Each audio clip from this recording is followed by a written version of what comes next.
Hello guys, welcome back to my YouTube channel.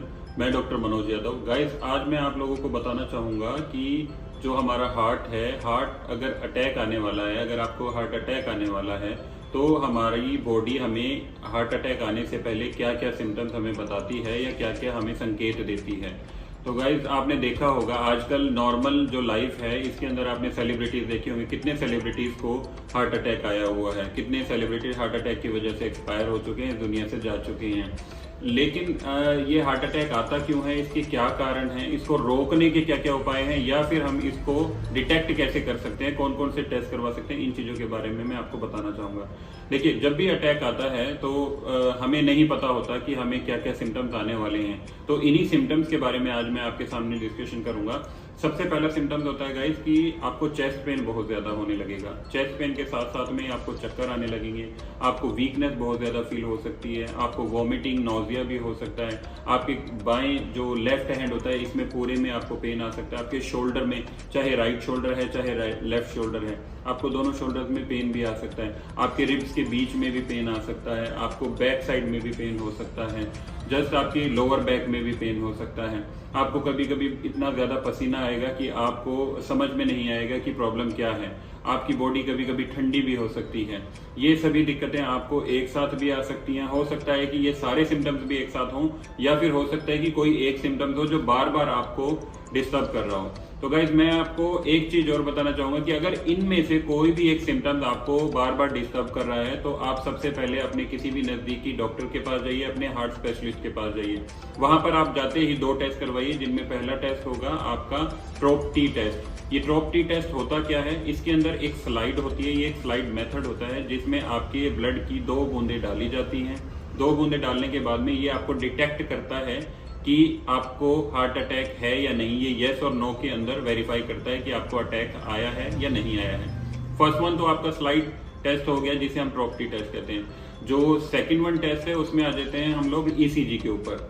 ECG को आप सभी लोग जानते हैं, नॉर्मली ये 200 रुपए से हो जाती है कि आपको किसी भी जो हार्ट स्पेशलिस्ट हैं आपके, वहां पे आपकी ईसीजी हो सकती है। ईसीजी के अंदर डिटेक्ट होता है कि आपकी अगर हार्ट रेट इम्बैलेंस है, जो लेवल है हार्ट रेट का, अगर वो ज्यादा ऊपर है, ज्यादा नीचे है, या बहुत ही ज्यादा इम्बैलेंस हो रही है, तो इसका मतलब आप हार्ट अटैक के बहुत ही ज्यादा करीब हैं। दोनों टेस्टों को मैं आपको बताना चाहूंगा। जो अगर ट्रोप-टी टेस्ट है, अगर ये आप करवाते हैं किसी भी हॉस्पिटल में, किसी भी जगह पे जाके, किसी भी हार्ट सेंटर में जाके, तो ये 500 से 600 रुपए के बीच में आपका खर्चा आता है। और अगर आप ईसीजी करवाते हैं तो 200 से 300 रुपए के बीच में आता है। नॉर्मल टेस्ट है, आप ये करवा सकते हैं अगर आपको ऐसे कोई भी सिम्टम्स नजर आते हैं। गाइस, बताना चाहूंगा आपको कि इंडिया के अंदर 30% लोग ऐसे हैं जिनको डेली हार्ट अटैक आता है। हार्ट अटैक की वजह से उनकी मौत होती है। अगर आपको इनमें से कोई भी सिम्टम्स है तो जल्दी से जल्दी, अगर मान लीजिए आपकी ईसीजी में प्रॉब्लम आ गई है, आपको ट्रोप-टी के अंदर प्रॉब्लम आ गई है, तो आप अपने डॉक्टर से मिलिए, एडमिट हो जाइए, अपना रूटीन वाइज ट्रीटमेंट लीजिए, जितना भी ट्रीटमेंट आपको डॉक्टर प्रिस्क्राइब करते हैं।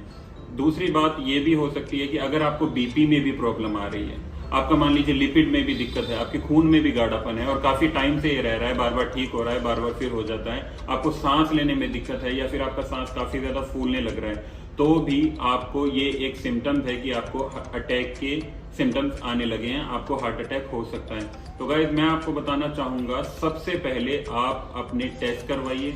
टेस्ट में आप ये ईसीजी और ट्रोप-टी टेस्ट करवा सकते हैं, एक नॉर्मल टेस्ट है। अगर आपको इनमें भी कंफर्म नहीं होता है, कि हमें कंफर्मेशन नहीं है कि हमें अटैक है या नहीं, कई बार ऐसा होता है कि नहीं कंफर्मेशन होती है, तो आप इको के लिए जा सकते हो, आप इको करवा सकते हो। इको में आपको कंप्लीट डिस्क्रिप्शन आ जाएगा कि आपका हार्ट कितना काम कर रहा है, कितने परसेंटेज में काम कर रहा है, आपके हार्ट का जो साइज है वो ज्यादा बड़ा तो नहीं है या ज्यादा छोटा तो नहीं है, या फिर आपकी जो हार्ट की वॉल्व हैं वो सही ढंग से काम कर रही है, कोई ब्लॉकेज तो नहीं है। अगर ऐसा कोई भी सिम्टम्स नहीं आता है तो आपको बिल्कुल भी हार्ट की प्रॉब्लम नहीं है। अगर इनमें से कोई भी एक सिम्टम्स आता है तो रिस्पेक्टिवली आप उस डिजीज के अकॉर्डिंग अपना ट्रीटमेंट लीजिए, और जो भी डॉक्टर आपको मेडिकेशन के लिए रखता है उन मेडिकेशन को डॉक्टर के अकॉर्डिंग प्रॉपर टाइम पे लीजिए, कोई भी प्रॉब्लम नहीं आएगी।